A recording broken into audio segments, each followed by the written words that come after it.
If you're with us, if you could try and interpret exactly what the lawyer of the Deputy Speaker had to say while he indicated that the process of disqualification that the Speaker has already initiated will likely not see intervention by the Supreme Court yet. Do you think that's a possibility? And in that eventuality, what happens to these rebels? Yeah, as I was speaking earlier, usually the Supreme Court would say go for a floor test and let the thing be clear whether these MLAs have actually defected and the government is going to be there or it would be a changeover. Yeah. So, of course, that is for the Supreme Court to take over whether it's going for the disqualification. But usually it is seen so many times when there have been issues like this, they have ordered a floor test. But here, Deputy Speaker issue has been going on for a long time. Maharashtra government does not have a speaker, and so that is again a catch-22 situation on which what Supreme Court says we will get to know what the authorities are. But as of now, it is Deputy Speaker because the Constitution is very clear that if a speaker is not there, then the Deputy Speaker is going to run the show. So whatever Eknath Shinde may say, but it will be the decision of the Deputy Speaker certainly has the jurisdiction. But when it comes to disqualification, they've been boasting of two-third majority. How can you disqualify us? Two-third majority, they may say anything. But till the time they don't come to the assembly and prove it in the assembly in the floor test, it is all sitting in Guwahati. So it will not make a difference. But why they are not coming is a big issue. But now since these two petitions have come to Supreme Court, let us wait for tomorrow and see what Supreme Court guidelines come out. But as of today, there is nothing called split. Only thing is merger. These Shiv Sena MLAs that are sitting in Guwahati need to surrender their Shiv Sena membership. It will be automatically surrendered because if they don't merge, they will be disqualified. So it is disqualification that looms large. It is not a party scene for them. That is why they don't have the courage to come to Maharashtra and now they are asking for support and security. But yes, today the position is very clear. Even Election Commission cannot give the symbol of Shiv Sena to these dissidents because even of now they have a bigger majority. The Shiv Sena led by Uddhav Thackeray because the mayor is there. All right. Do you think, Abha, that they could go ahead with another party without the symbol of the Shiv Sena? I know that they are keen on having the symbol, but then what if that's not even their point of contention? If they probably just want the name. You know, there is no provision. As per the anti-defection law, in the position it stands, they cannot. The only thing they can do is go merge with another party if they want to escape disqualification. Okay. So to say that they are two-third and they can make their own party, they cannot. So tough times on both ends. In that case, tough times even for Eknath Shinde and camp because it's not easy for them to form a whole new party and call that Shiv Sena. Nabila, I just have something to add. I'll come to you. Yeah. I'll come to you, but then I'm going to cut across to some big news there before that. Inside details of the Shinde Sena plea that India Today has now accessed. In the Supreme Court plea here, Eknath Shinde says that he severed ties with the Mahavikas Aghadi government as they were going against the Bala Saheb Thakray's ideals.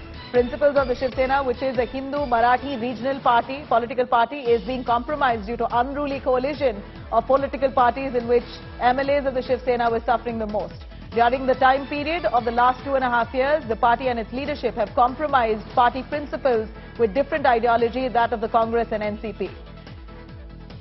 In fact, here the rebel camp have detailed on the reason why they've broken away and pulled support from Uddhav Thackeray.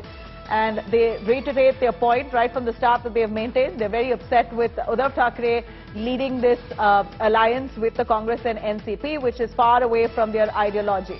In fact, we have who is Vijayakrishna, Shiv Sena leader himself, joining us for a little understanding and what's the reaction of the Shiv Sena to this. Vijayakrishna, here is a detailed response that India Today has accessed where the rebel camp have written to the Supreme Court in their petition. And they stress on the same points that Shiv Sena under Uddhav Thackeray had lost its authenticity. It was no more a Marathi Hindutva party. It was pandering to the ideologies of the NCP and the Congress. And considering that they were given preference and precedence, many of the Shiv Sena MLAs felt left out. They felt that their constituencies weren't prioritized and their party was seeing a setback due to this alliance. It is unnatural, unholy. They want out of this alliance. That's what they're sticking to. So, what do the true Shiv Senics believe? I will tell you, I don't want to respond what judge will opine on this. No, I only want your opinion as a true Shiv Sainik. This is a silly argument that to say after 2.5 years of enjoying the cabinet rank ministry as a urban development. So minister, when you say enjoying the ministry and cabinet ranks, you're after again 2.5 relegating years, them no, I'm saying, to being power hungry. That's precisely what they're going again. They're not talking about power here. They're only talking about ideology. I'm saying that is what I will definitely say. The judge will say, why have you remembered this after 2.5 years? If court, if the judge says, judge simply asks the petitioner, why have you remembered about this ideology after 2.5 years? So I'm saying,